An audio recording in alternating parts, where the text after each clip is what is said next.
Yan guys, narito ako sa gubat.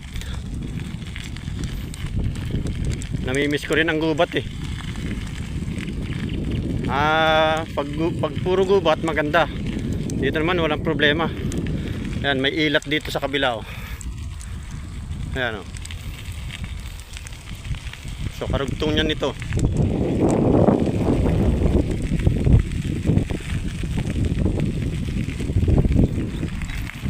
So maganda siya, magandang mag-jogging dito sa umaga.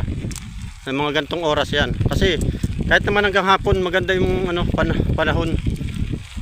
Pwede kang mag-jogging dito. O kahit lakad-lakad lang. So itong pinasok kong ito, ang diretso nito doon sa may amin. Nanggaling na ako doon sa kabila. Doon naman ang punta ko. So diretso lang ito doon sa amin. Dati ayokong pumasok sa mga ganito eh. Wala naman problema, hindi ka naman maliligaw dito. Nung una maliligaw ka kasi hindi mo alam yung mga pangalan. So ang gawin mo, use location lang, madidetect mo na kung nasan ka.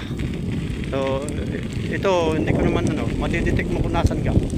I-use location mo lang.